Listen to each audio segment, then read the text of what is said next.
نیل کنارے ریتلی چٹانوں اور ٹیلوں کے درمیان فوج نے خیمے گاڑ دیے تھے۔ آدھی رات کو سوئے ہوئے قاہرہ کو دور قیامت کا شور سنائی دیا۔ گھوڑوں کے سر پر بھاگنے کی آوازیں سنائی دیں۔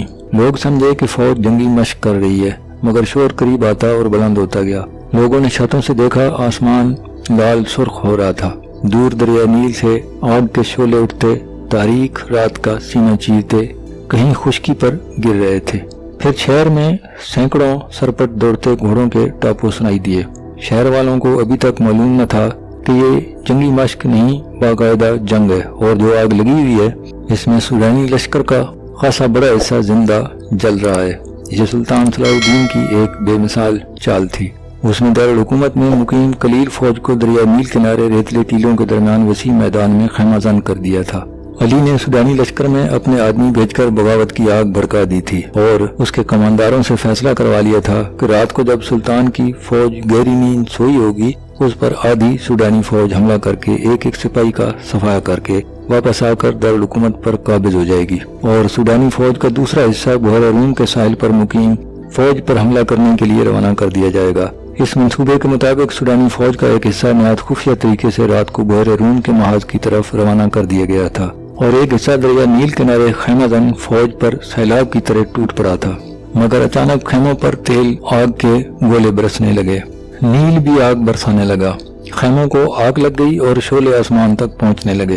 سودانی فوج کو خیمہ میں سلطان ایوبی کی فوج کا نہ کوئی سپاہی ملا، نہ گھوڑا، نہ کوئی سوار۔ وہاں سب خیمے خالی تھے، مقابلے پر صرف آگ تھی۔ انہیں معلوم نہ تھا کہ سلطان ایوبی نے رات کے پہلے پہر خیموں سے اپنی فوج نکال کر ریتلے ٹیلوں کے پیچھے چھپا دی تھی اور خیموں میں خشک گھاس کے ڈھیر لگوا دیے تھے۔ خیموں کے اندر باہر تیل چھڑک دیا تھا۔ کشتیوں میں چھوٹی منجنیکیں رکھوا کر شام کے بعد ضرورت کی جگہ بھجوا دی تھی۔ جو ہی سودانی فوج خیمہ گاہ میں آئی، سلطان کی چھپی فوج نے آگ والے تیر اور نیل سے کشتیوں میں رکھی منجنیکوں سے آگ کے گولے برسانے شروع کر دیے۔ جلتے خیموں، گھاس اور تیل نے دوزخ کا منظر بنا دیا۔ سودانیوں کے گھوڑے اپنی ہی پیادہ سپاہیوں کو روننے لگے تھے۔ سپاہیوں کے لیے آگ سے نکلنا ناممکن ہو گیا تھا۔ چیخوں نے آسمان کا جگر چاک کر دیا تھا۔ اس قدر آگ نے رات کو دن بنا دیا تھا۔ سلطان ایوبی کی مٹھی بھر فوج نے آگ میں جلتی سودانیوں کی فوج کو گرے میں لے لیا۔ جو آگ سے بچ کر نکلتا وہ تیروں کا نشانہ بن جاتا۔ جو فوج بچ گئی وہ بھاگ نکلی۔ ادھر سودانیوں کی جو فوج محاذ کی طرف سلطان کی فوج پر حملہ کرنے جا رہی تھی اس کا بھی ایوبی نے انتظام کر رکھا تھا۔ چند دستے گھات لگائے بیٹھے تھے جنہوں نے رات کو سودانی فوج کے پچھلے حصے پر حملہ کر کے ساری فوج میں بھگدڑ مچا دی۔ یہ دستے ایک حملے میں جو نقصان کر سکتے تھے کر کے اندھیرے میں غائب ہو گئے۔ سودانی فوج سنبھل کر چلی تو پچھلے حصے پر ایک اور حملہ ہوا۔ یہ برق رفتار سوار تھے جو حملہ کر کے غائب ہو جاتے۔ صبح تک اس فوج کے پچھلے حصے پر 3 حملے ہوئے۔ سودانی سپاہی اسی سے بد دل ہو گئے، انہیں مقابلہ کرنے کا تو موقع ہی نہیں ملتا تھا۔ دن کے وقت کمانداروں نے بڑی مشکل سے فوج کا حوصلہ بحال کیا، مگر رات کو کود کے دوران ان کا پھر وہی حشر ہوا۔ دوسری رات تاریکی میں ان پر تیر بھی برسے۔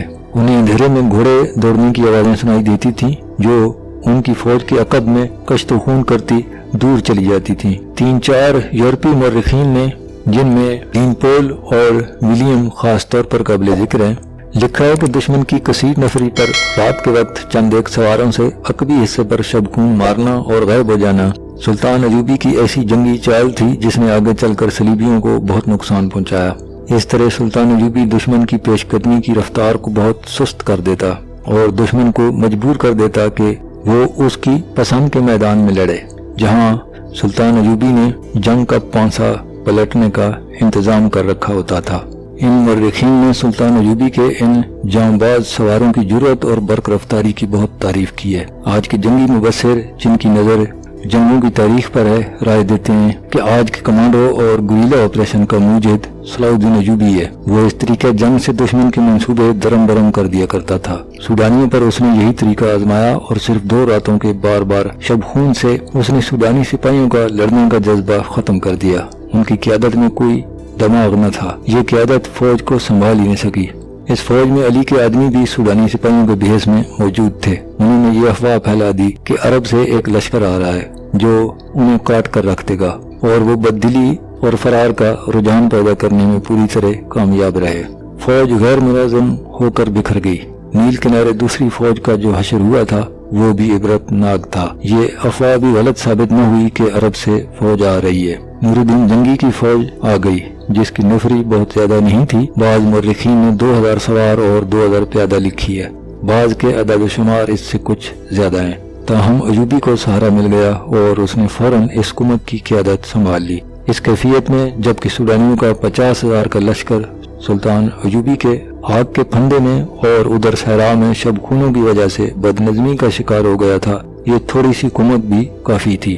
سلطان ایوبی اس کمک اور اپنی فوج سے سوڈانیوں کا قتل عام کروا سکتا تھا، لیکن اس نے ڈپلومیسی سے کام لیا۔ سوڈانی کمان کے کمانداروں کو پکڑوایا اور انہیں ذہن نشین کرایا کہ ان کے لیے تباہی کے سوا کچھ نہیں رہا، لیکن وہ انہیں تباہ نہیں کرنا چاہتا۔ کمانداروں نے اپنا حشر دیکھ لیا تھا، وہ اب سلطان کے عتاب اور سزا سے خائف تھے، لیکن سلطان نے انہیں بخش دیا اور سزا دینے کی بجائے سوڈانیوں کی بچی کچی فوج کو سپاہیوں سے کاشتکاروں میں بدل دیا، انہیں زمینیں دیں اور کھیتی باڑی میں انہیں سرکاری طور پر مدد دی، اور پھر انہیں یہ اجازت بھی دے دی کہ ان میں سے جو لوگ فوج میں بھرتی ہونا چاہتے ہیں ہو سکتے ہیں۔ سوڈانیوں کو یوں دانشمندی سے ٹھکانے لگانے لگا کہ صلاح الدین ایوبی نے نور الدین جنگی کی بھیجی کمک اور اپنی فوج کو یکجا کر کے اس میں وفادار سوڈانیوں کو بھی شامل کر کے ایک فوج منظم کی اور صلیبیوں پر حملے کے منصوبے بنانے لگا۔ اس نے علی سے کہا وہ اپنے جاسوسوں اور شب خون مارنے والے جاں بازوں کے دستے فوراً تیار کرے۔ ادھر صلیبیوں نے بھی جاسوسی اور تخریب کاری کا انتظام مستحکم کرنا شروع کر دیا۔